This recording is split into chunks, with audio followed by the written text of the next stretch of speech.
नमस्कार, आप देख रहे हैं पॉलिटिकल पंचायत और आज हम बात करेंगे क्या कोई जज अगर भ्रष्टाचार करे तो क्या उसे सजा हो सकती है। जी हाँ, आज हम बात करने वाले हैं क्या कोई जज भ्रष्टाचार या फिर कोई क्राइम करे तो क्या उसे सजा होती है। और ये आज का जो हमारा टॉपिक है इसलिए इम्पोर्टेंट है क्योंकि जो दिल्ली हाई कोर्ट के जज हैं यशवंत वर्मा, उनके घर से 15 करोड़ की जो अवैध संपत्ति है ऐसा दावा मीडिया रिपोर्ट्स ने किया है।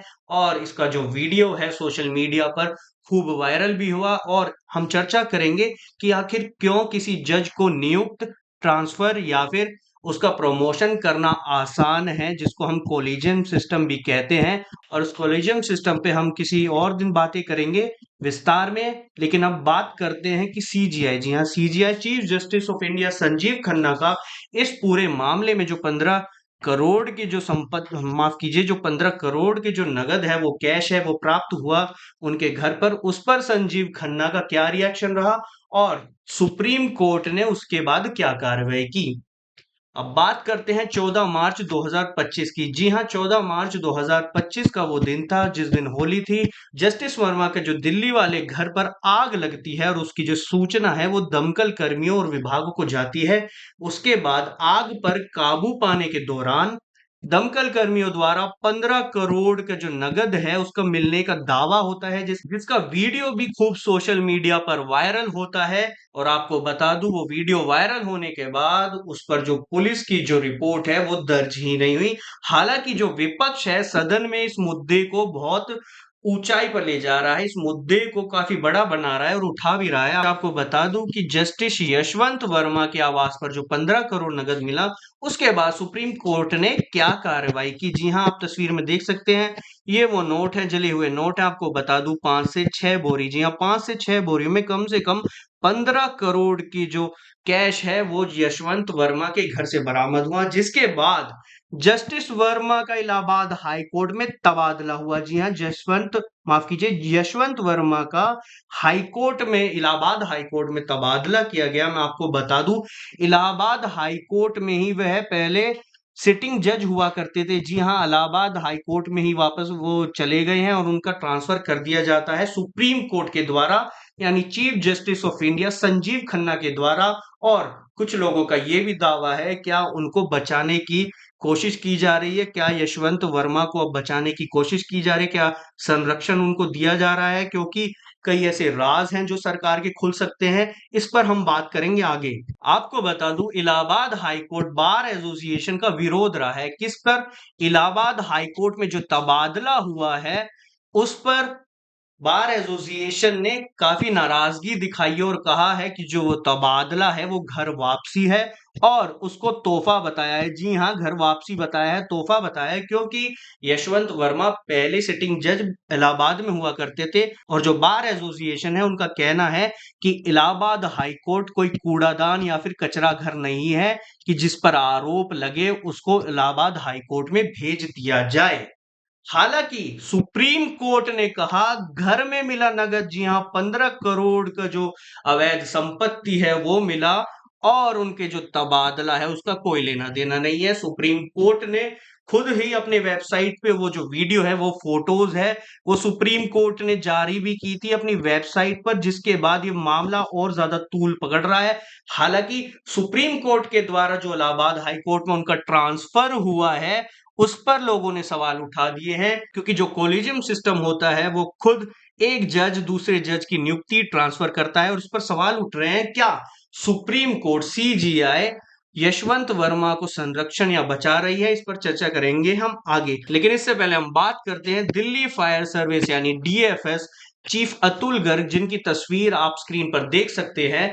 इन्होंने पहले नगदी, जो कि 15 करोड़ की जो नगदी है, इस बात को अफवाह बताया था। जी हां, उस बात को अफवाह बताया था।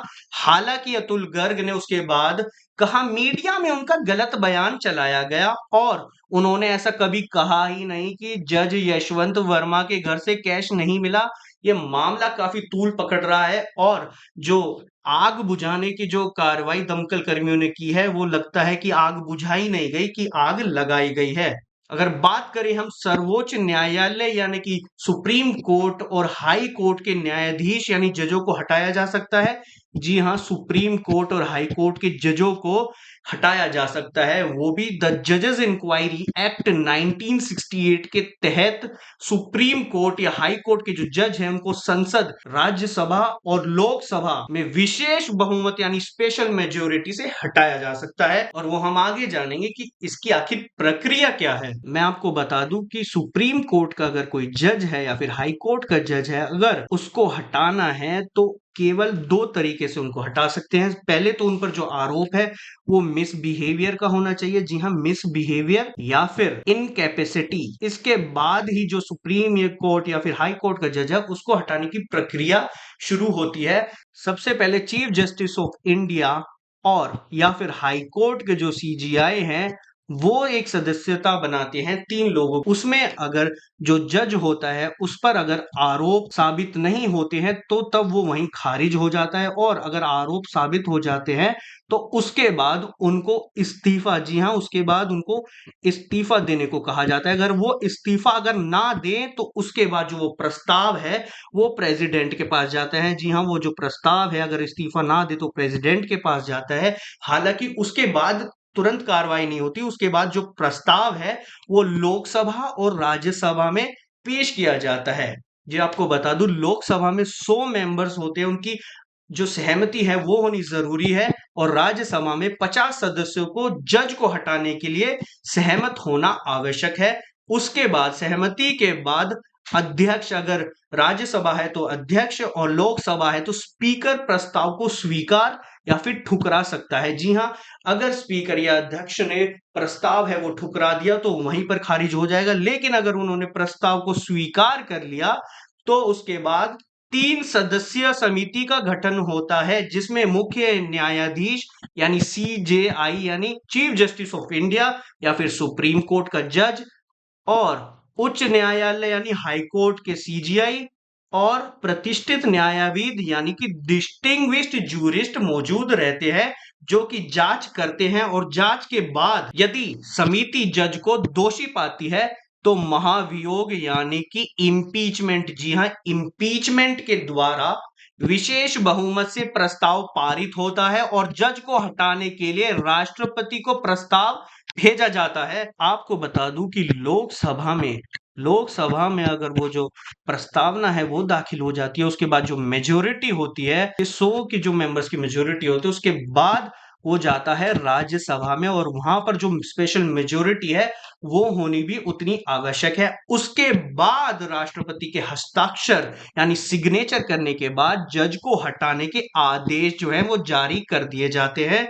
और सुप्रीम कोर्ट के जो जज को हटाने की प्रक्रिया है वह हाई कोर्ट के जैसी ही है। जी हां, सुप्रीम कोर्ट और हाई कोर्ट को जज के हटाने की प्रक्रिया इम्पीचमेंट वो एक जैसी ही है। अगर हम बात करें वापस यशवंत वर्मा की, तो सिंभाली शुगर मिल्स धोखाधड़ी का मामला साल 2018 का भी अब चर्चा का विषय बन चुका है, क्योंकि उन पर आरोप था कि यशवंत वर्मा मिल्स और इसके निदेशकों, माफ कीजिए, मिल्स और इसके निदेशकों ने किसानों के लिए निर्धारित कर्ज का गलत तरीके से इस्तेमाल किया। जी हां, बहुत बड़ा आरोप लगा था, और यह आरोप कोई 15 करोड़ का नहीं बल्कि पूरे 58 करोड़ का बताया जा रहा है, और जिसका तूल अब 2018 के बाद अब 2025 में पकड़ रहा है। उसके बाद जो आरोप लगा था यशवंत वर्मा पर, उसके बाद सीबीआई ने मामले में जांच शुरू की, जिसमें जस्टिस वर्मा, जिनके घर पर 15 करोड़ का नगद को कैश पाया गया है, उनका नाम भी सामने आया, क्योंकि वे मिल्स के नॉन एग्जीक्यूटिव डायरेक्टर थे। जी हां, वो मिल्स के नॉन एग्जीक्यूटिव डायरेक्टर थे।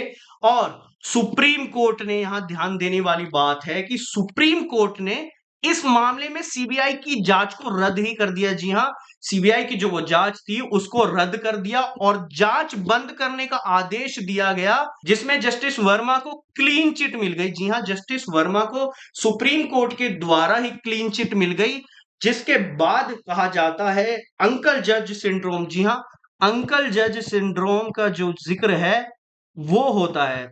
आपको बता दूं, ये अंकल जज सिंड्रोम आखिर होता क्या है? एक ऐसा शब्द है जो न्यायपालिका में काफी यूज होता है, और वो कथित तौर पर न्यायपालिका में फैले भाई भतीजावाद या फिर कह लो परिवारवाद। जी हाँ, परिवारवाद कह लो या भाई भतीजावाद कह लो, उसकी जो डेफिनेशन है अंकल जज सिंड्रोम की कुछ इस प्रकार है, जिसमें पक्षपात किया जाता है। जी हाँ, पक्षपात होता है जो कि कोलिजम में भी आता है, जिसकी चर्चा हम आगे आने वाली नई वीडियो में करेंगे पूरे विस्तार में। लेकिन हम बात करते हैं सुप्रीम कोर्ट ने इस मामले में जो साल 2018 में हुआ था, यशवंत वर्मा के खिलाफ जांच को रद्द कर दिया और जांच को बंद करने के आदेश दे दिए। अब बात करते हैं यशवंत वर्मा पे, जिन पर साल 2018 में सुप्रीम कोर्ट के द्वारा जो उन पर आरोप थे उनको रद्द कर दिया जाता है। जी हाँ, सुप्रीम कोर्ट के द्वारा जो आरोप थे, जो सीबीआई की जांच थी, उसको रद्द कर दिया जाता है और